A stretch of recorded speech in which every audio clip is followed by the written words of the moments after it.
दिसंबर माह 2024 का दूसरा सप्ताह तुला राशि के लोगों के लिए कैसा होने वाला है। जय माता दी दोस्तों, आप सभी का स्वागत है हमारे YouTube चैनल अमृता एस्ट्रो में। और इस वीडियो में मैं बात करने वाली हूं ये 8 दिसंबर से 14 दिसंबर तक के तुला राशि फल के बारे में। ये जो 7 दिन रहेंगे, इन 7 दिनों में जो ग्रहों की चाल में परिवर्तन होगा और जो ग्रह जहां बैठे हैं, नक्षत्र और चंद्रमा की जो स्थिति है उसके परिवर्तन के हिसाब से किस तरह के बदलाव आपको अपने इन 7 दिनों में देखने को मिलेंगे, तो सारी जानकारी आपको विस्तार से मिलेगी। इसीलिए वीडियो को लास्ट तक जरूर देखें। चैनल पर पहली बार आए हैं तो चैनल को सब्सक्राइब कर लें अगर आपने अभी तक नहीं किया है। तो देखिए, इस सप्ताह में अगर देखा जाए तो 2 ग्रह ऐसे हैं जिनकी चाल में परिवर्तन होना है। पहले तो अभी जब ये सप्ताह शुरू होगा उससे एक दिन पहले एक बहुत बड़ा परिवर्तन हुआ जो कि मंगल देव का है, और ये काफी लंबे समय तक के लिए भी है। मंगल देव अपनी नीच राशि कर्क राशि में थे और अब वो वक्री हो चुके हैं उसी नीच राशि में, क्योंकि वो पापी ग्रह हैं। इसीलिए उनका जो पहले तो उनका नीच होना, उसके बाद उनका वक्री होना, तो उनकी जो एक क्रूरता है ना उसको बहुत अधिक बढ़ा देता है। अब दूसरा जो परिवर्तन है वो है बुध देव का। बुध देव 11 दिसंबर को, ये वक्री चल रहे हैं बुध देव भी, लेकिन ये 12 दिसंबर को अभी अस्त थे, उदय हो जाएंगे वृश्चिक राशि में। बाकी सूर्य भी उनके साथ बैठे हुए हैं। आपकी राशि के जो स्वामी हैं वो भी मकर राशि में, और जो राहु है वो मीन राशि में, केतु है वो कन्या राशि में। इस तरह से शनि कुंभ राशि में। इस तरह से बाकी ग्रहों की स्थिति है। अब ये जो बाकी ग्रहों की स्थिति हो गई, ये सभी मिलकर, जो चंद्रमा की स्थिति हो गई, जो 2.25 दिन में अपनी राशि बदल लेते हैं, ये सभी चीजें मिलकर कैसे प्रभावित करने वाली हैं आपके इस सप्ताह को, चलिए जानते हैं। तो तुला राशि के जातकों के लिए सबसे पहले मैं आपकी हेल्थ के बारे में बात करूंगी कि आपकी हेल्थ कैसी रहने वाली है।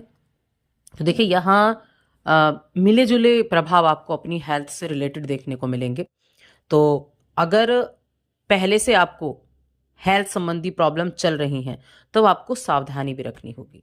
सावधानी पूर्वक आपको अपने जो कार्य हैं, जो आपकी हेल्थ इश्यू चल रहे हैं, यानी उनमें कोई भी लापरवाही आपको नहीं करनी है। इस चीज का आपको ध्यान रखना होगा। इसके अलावा अगर हम आपके करियर की बात करें, आपकी धन संबंधी चीजों की बात करें, तो देखिए, एक चीज हमेशा याद रखें कि धन को संचित करना बेहद जरूरी है, क्योंकि जब आपकी दुख की घड़ी आती है तो सबसे ज्यादा आपको उस संचित धन की ही कमी महसूस होती है, यानी वो संचित धन ही आपके काम आता है। तो इस वीक में आप कुछ ऐसे ही विचार आपके मन में रहेंगे, ऐसे ही विचार आप बनाते हुए भी दिखाई देंगे। सप्ताह की शुरुआत से ही धन को संचय करने की बातें आपके मन में लगातार चलती रहेंगी। आपके राशि में, आपकी कुंडली में जो शनि है वो आपके पंचम भाव में मौजूद है और पंचम भाव के स्वामी भी हैं। इसीलिए इस सप्ताह में ऐसा रहेगा कि घर का कोई सदस्य आपको किसी तरह की सलाह दे सकता है, किसी तरह की आपके साथ चर्चा कर सकता है, जिसमें वो आपके लिए मददगार भी साबित होगी। तो उनके साथ उस चर्चा में बढ़ चढ़कर हिस्सा लें, उनकी बातों को अच्छे से ध्यान दें। ये जो ग्रहों की चाल होती है, ये जो ग्रहों का नक्षत्र परिवर्तन हो जाता है, वक्री हो जाते हैं, कहीं ना कहीं इनका जो प्रभाव है वो आपके हर एक चीज पर देखने को मिलता है। आपके अंदर एक नेतृत्व करने की क्षमता विकसित होगी। चीजों को मैनेज करना, चीजों का एक अच्छे से मेंटेन करके चलना, लोगों को एकत्रित करना, यानी जो नेतृत्व करने के गुण होते हैं ना, सारी चीजों को मैनेज करके चलना, वो आपके अंदर रहेगा। प्रशासनिक क्षमता आपके अंदर होगी और निखर कर सामने आएगी कि अपने काम पर आप पूरी तरह से केंद्रित रहेंगे, अपने काम को अच्छे से लेकर चलेंगे, जिसके कारण आपके कार्यस्थल पर आपका मान सम्मान हो सकता है, आपकी प्रशंसा हो सकती है। आप जिस अपनी प्रशंसा को, मान सम्मान को बढ़ाना चाह रहे थे, वो उसमें आपको सफलता प्राप्त हो सकती है। इसके अलावा जो आपका वर्क प्लेस है, जहां भी आप जॉब करते हैं, जहां भी आपकी नौकरी है, आपका ऑफिस है, तो वहां कोई महिला सहकर्मी काफी मददगार साबित हो सकती है, क्योंकि महिला सहकर्मी का सपोर्ट आपके लिए बड़ा पावरफुल रहेगा, बहुत अच्छा रहेगा।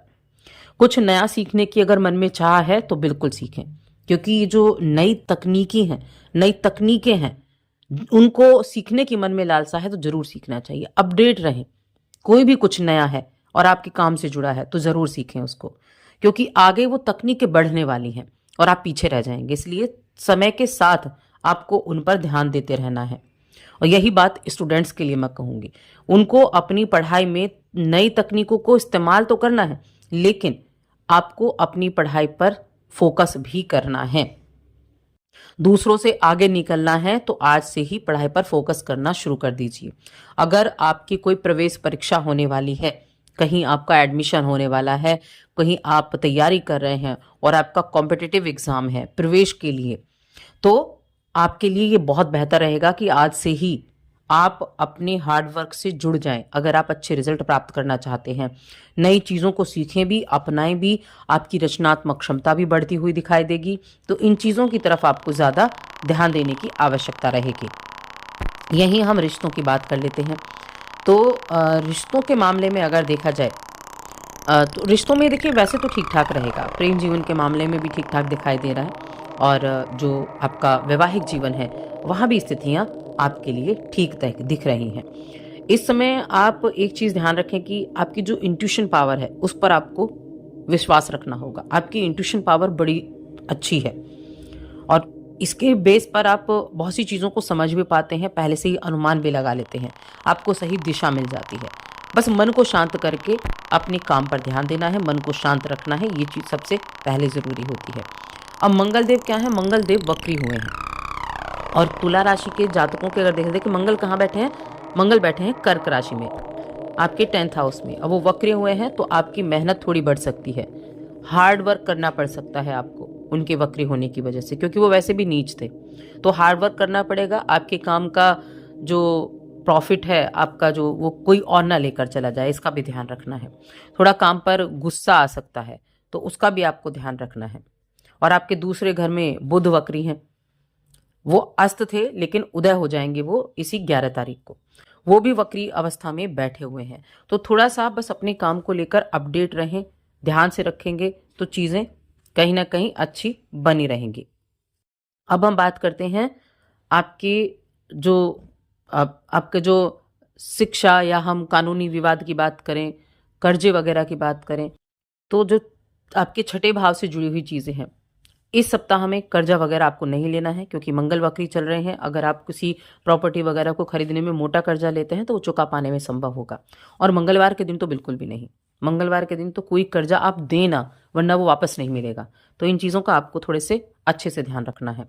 चलिए उपाय की बात कर लेते हैं, क्या उपाय आपको करना है। तो उपाय के तौर पर आपको शुक्रवार के दिन एक तो माँ लक्ष्मी की आराधना करें, या शुक्र ग्रह के लिए आप हवन भी कर सकते हैं, वो आपके लिए काफ़ी पावरफुल रहने वाला है। तो इन चीज़ों का आप ध्यान रखें। बाकी आप प्रतिदिन इत्र लगाना शुरू करें। अगर आप इत्र प्रतिदिन लगाते हैं, एक अच्छी खुशबू वाला, परफ्यूम नहीं, इत्र, तो शुक्र आपके लिए मजबूत होते हैं, जो कि आपकी राशि के स्वामी भी बनते हैं। तो बस आज की इस वीडियो में इतना ही। वीडियो कैसी लगी कमेंट करके ज़रूर बताएं, और चैनल पर पहली बार आए हैं तो सब्सक्राइब करके जाएं।